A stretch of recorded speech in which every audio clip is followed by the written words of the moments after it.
little bit, kind of more just focused on myself and kind of worrying about my own stuff and not kind of worrying about other people or kind of what other people's business is.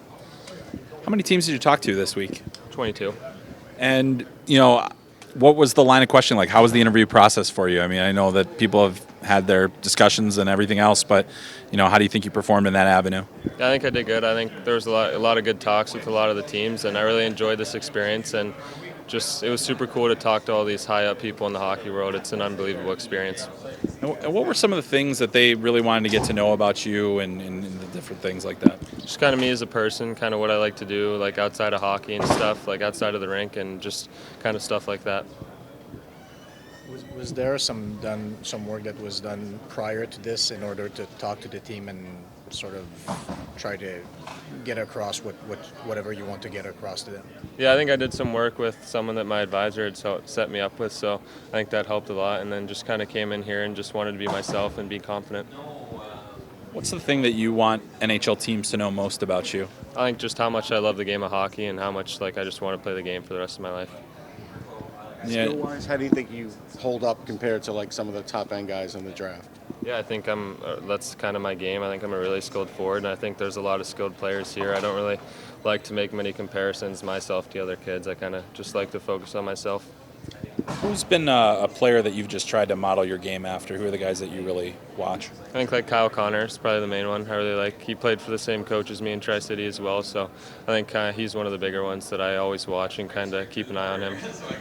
It also seems like, away from the puck too, you're always trying to go after it. I mean, when did that kind of become part of your game? Was that ever something that you kind of had to work on as a more offensive player? I think since I was a little kid, I always wanted the puck as much as I can. So when I don't have it, I want to work as hard to get it as when I have the puck. So I think that's kind of been in me since I was a little kid.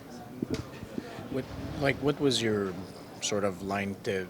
Because I'm sure some teams were looking for confirmation that what you did in the past is not you, or you've changed, or how would you sell that to the teams? Yeah, I think just kind of tell them I've put in a lot of work in myself and done a lot of things in the community and volunteered a lot, and just want to kind of not hang myself on the past and keep moving forward, and that's all I can do, just be the best person I can be every day.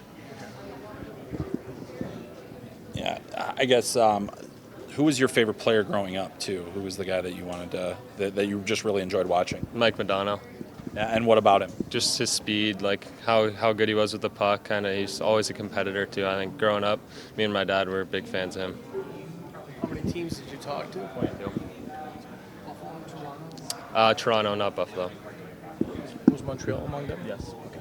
How did that one go? Because they're renowned for, their psychologist apparently has a lot of questions. So what was that like? Yeah, it was good. I think I liked the staff a lot. I think everyone had nice things to say, and I think it was a good talk. Who was the? Were any of the events either harder or easier even than you expected? I think since I had gotten back from Worlds, I'd kind of trained for this and kind of been working towards it, and I messed up my knee kind of in the process, so I did the upper body testing, but I was looking forward to the pull-ups, and I think that's something that I enjoyed. How many did you do? 10. Is that sort of what you were ballparking coming in? Yeah, I kind of was going for 12, but That's still pretty good. yeah, thank you. And so, any lingering issues with the knee? Is it going to keep you off the ice for any amount of time or anything like that? I'm going on a vacation with my family after this, so I think just kind of taking some time off, and then when I get back home, kind of start going to physical therapy and stuff, and then get back on the ice when my trainer thinks I'm ready. So, would this delay your season at all, do you think? No, And then when are you heading to Providence? late August. I'll go there in July in the summer for 2 weeks, kind of train and skate with the team a little bit, and then I'll go there for the season in late August.